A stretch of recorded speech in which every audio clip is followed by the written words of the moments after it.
Shalom, sahabat CS dimanapun Anda berada. Saya sangat bersuka cita bisa menjumpai Anda dalam channel saya ini.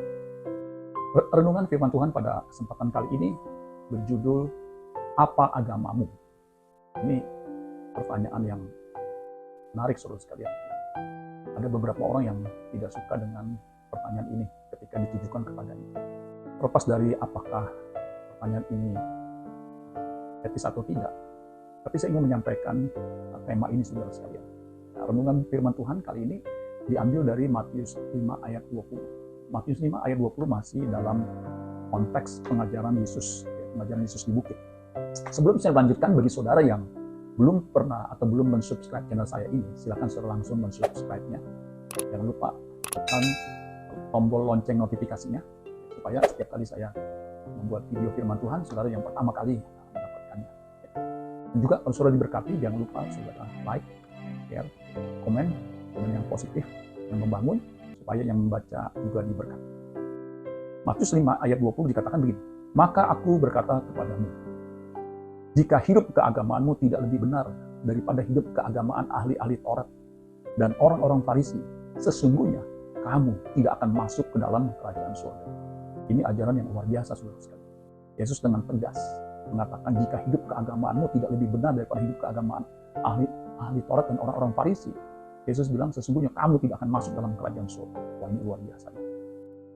Terjemahan Inggris dikatakan begini, for I say to you, if your righteousness, kebenaranmu, shall not exceed that of the scribes and Pharisees, you shall not enter into the kingdom of God. Never. Ada kata never. Jadi jangan harap kalau hidup kebenaran kita, kebenaran kita dalam hidup, maksudnya begitu ya. Di situ memakai kata di kayu sunai, artinya perilaku kita tidak lebih hebat dari orang Farisi dan ahli Taurat. Kita tidak akan pernah masuk ke dalam kerajaan surga. Never, never. Ada satu terjemahan, terjemahan versi Borneo. Nah, ini menarik, saudara sekalian. Ini terjemahan mengatakan begini, maka aku berkata kepadamu, sesungguhnya kamu tidak akan masuk kerajaan surga jika kesalihanmu tidak lebih daripada kesalihan ahli Taurat dan orang Farisi. Nah, kata righteousness atau di kayu sunai di situ diterjemahkan kesalihan atau kesalehan, itu sama saja, saudara sekalian. Jadi orang percaya, orang Kristen, pengikut Kristus harus punya kesalehan itu excellent. Kenapa saya sebut excellent? Karena dikatakan melebihi dari kesalehan ahli Taurat dan orang Farisi.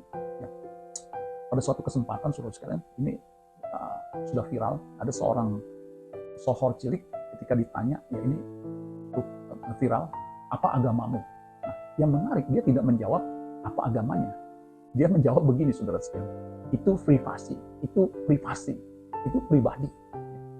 Sehingga jawabannya Pak artis yang sedang naik daun ini, itu cukup viral, saudara sekalian.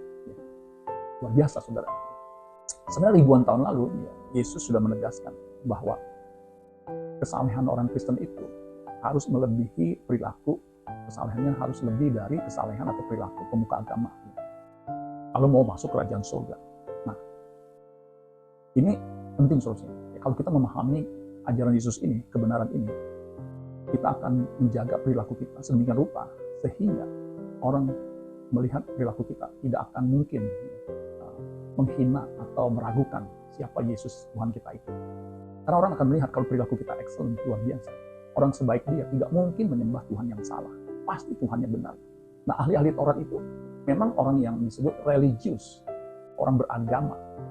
Tetapi perilakunya tidak seperti orang beragama. Perilakunya seperti orang yang tidak punya Tuhan. Itulah sebabnya Yesus mengecam dengan keras. Kalau saudara baca di Matius pasal 23 ayat 1 sampai 30 lebih, itu Yesus mengecam dengan sangat keras. Saya bacakan sebagian, nanti saudara bisa baca betapa seorang alim ulama, penggiat spiritual, tetapi kelakuannya luar biasa. Luar biasa. Makanya Yesus berkata, kalau kelakuan seperti itu, seperti ahli agama atau orang-orang Farisi, ahli Taurat, Yesus bilang tidak akan masuk dalam kerajaan surga. Yesus berkata begini di Matius 23 ayat 1 sampai 3. Maka berkatalah Yesus kepada orang banyak dan kepada murid-muridnya. Katanya, ahli-ahli Taurat dan orang-orang Farisi, perhatikan, telah menduduki kursi Musa ya, sebagai pemimpin, pengajar. Sebab itu turutilah dan lakukanlah segala sesuatu yang mereka ajarkan. Tetapi janganlah kamu turuti perbuatan-perbuatan mereka. Kenapa? Karena mereka mengajarkannya tetapi tidak melakukannya. Ajarannya luar biasa bagus, tetapi perilakunya itu bertentangan. Maka Yesus turuti, lakukan ajarannya, tapi jangan turuti atau lakukan perbuatannya, karena mereka tidak melakukan apa yang mereka ajarkan. Bahkan tidak tanggung-tanggung Yesus menyebutnya apa? Ini sebutan keturunan ular beludak, itu keturunan yang luar biasa jahat, licik, lihai. Kalau ular beludak itu di padang pasir, di padang gurun itu begitu ya, begitu lincah, bahkan mematikan. Matius 23 ayat 33 dikatakan begini, hai kamu, ini ditujukan kepada ahli Taurat dan orang Farisi, kalimat ini, hai kamu, ular-ular, hai kamu keturunan ular beludak, bagaimanakah mungkin kamu dapat melakukan, bagaimanakah mungkin kamu dapat meluputkan diri dari hukuman neraka. Jadi kalau orang perilakunya jahat, munafik, menindas orang, Yesus menegaskan dia tidak akan luput dari hukuman neraka. Artinya dia akan masuk neraka saudara. Tidak peduli apa agamamu. Jika orang itu jahat, dia tidak akan masuk kerajaan surga, dia akan masuk neraka jahanam. Jadi kesalahan itu tidak perlu dipamerkan. Agama itu tidak perlu dipermasalahkan. Yang harus jadi masalah adalah perilaku kita. Karena kerajaan Allah bukan soal makan, soal minum, soal jasmani, tapi soal kebenaran, damai sejahtera, dan sukacita oleh Roh Kudus. Kata kebenaran di situ memakai kata dikaiosune, sama dengan kata yang dipakai di Matius 5 ayat 20. Apa itu? Perilaku yang excellent, yang mengasihi sesama, yang toleransi, yang menghormati. Jadi apapun agamanya, kalau tidak menghormati sesama, tidak menghargai, tidak mengasihi sesama, jangan harap bisa masuk kerajaan surga. Jadi saudara sekalian, ini penting kita harus pahami saudara, ajaran Yesus ini. Jangan kita beragama tetapi berperilaku jahat. Ini sangat miris. Ini seperti ahli Taurat dan orang Farisi yang Yesus kecam dengan sebutan keturunan ular beludak yang akan menghuni neraka jahanam. Nah, murid Yesus yang namanya Petrus ini memahami ajaran esensial Yesus ini. Itulah sebabnya dia menulis dalam suratnya. Alkitab ada surat 1 Petrus 2 ayat 12. Ini suratnya Petrus, Rasul Kristus yang pernah menyangkal Yesus. Nah, dia bilang begini dalam bahasa Indonesia masa kini. Nah, saudara tolong perhatikan ini ya.